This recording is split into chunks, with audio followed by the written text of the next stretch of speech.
சிவனை நிறைய பேர் வணங்குறதே இல்லை. சிவனை வணங்குனா சோதிப்பாரு, சிவனை வணங்குனா கஷ்டம் கொடுப்பாரு, சிவனை வணங்குனா ஆசையெல்லாம் போய் துறவி ஆயிடுவோம், சிவனை வணங்குனா சன்னியாசி ஆயிடுவோம். இப்படியெல்லாம் நிறைய பேர் நினச்சிட்டு இருக்காங்க. சிவனை வணங்கினால் என்ன பலன் தெரியுமா? சிவன் அழிக்கக்கூடியவர் தான். எதையெல்லாம் அழிப்பார்? நமக்குள்ளே இருக்க கெட்டது எல்லாமே அழிச்சிருவார். நமக்கு கெட்ட எண்ணம் இருந்தால் அதை அழிச்சிருவார். நமக்கு உடலில் இருக்க எந்த கெட்ட நோயாக இருந்தாலும் அழிச்சிடுவார். நம்ம சுற்றி இருக்க எந்த கெட்ட மனுஷங்களாக இருந்தாலும் தூரம் விலகிடுவாங்க. நல்லவங்க எல்லாம் நம்மளை தேடி வருவாங்க, கெட்டவங்க எல்லாம் நம்மளை விட்டு விலகுவாங்க.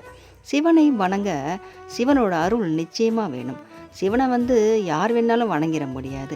சிவனை நினைக்கிறதுக்கும் அவர் வணங்குறதுக்கும் சிவன் ஆசீர்வாதம் இருந்தால் மட்டுமே சிவனை நினைக்க முடியும். சிவன் நம்மளை நினச்சா மட்டும்தான் நம்ம அவரை நினைக்க முடியும்.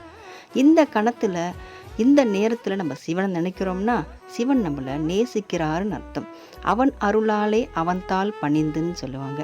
சிவனுடைய அருள் இருந்தால் மட்டும்தான் நம்ம சிவனை வணங்க முடியும். ஏன் சிவனை நினைக்க கூட முடியும்.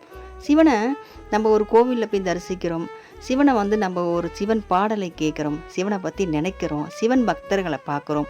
இதெல்லாம் சிவன் அருள் நமக்கு இருந்தால் மட்டுமே நம்ம இதெல்லாம் பார்க்க முடியும். எதர்ச்சியாக ஒரு சிவன் பக்தரை நம்ம பார்க்குறோம், ஓம் நமச்சிவாயான்னு அவங்க சொல்லும் போது அதை நம்ம காதில் விழுதுன்னா சிவம் நம்மக்கிட்ட வராருன்னு அர்த்தம். சிவன் நம்மளை நேசிக்கிறாருன்னு அர்த்தம். சிவனோட அருள் இல்லாமல் நம்ம சிவனை நினைக்கவும் முடியாது. சிவம் என்ற ஒரு வார்த்தையே நம்ம வாயில் வராது. எல்லாராலையும் சிவனை வணங்கிட முடியாது. சிவனோட அருள் இருந்தால் மட்டுமே சிவனை வணங்க முடியும். இந்த சமயத்தில் நம்ம சிவனை பற்றி கேட்குறோம், சிவனை பற்றி நினைக்கிறோம் அப்படின்னா சிவன் நம்மளை நேசிக்கிறாருன்னு அர்த்தம். சிவன் தந்தை நம்மளை நேசிக்கிறாரு. அதனால் நம்மவும் சிவன் தந்தையை நேசிப்போம். சிவன் தந்தையை நம்ம நேசிக்கிறதுனால தான் அவரும் நம்மளை நேசிக்கிறாரு. அன்புக்கு மட்டுமே தலை வணங்கக்கூடியவர் தான் நம்ம சிவன் தந்தை. சிவன் அருள் இல்லாமல் நம்ம சிவனை நினைக்கக்கூட முடியாது.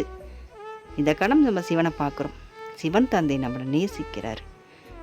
ஓம் நமச்சிவாயா. திருச்சிற்றம்பலம்.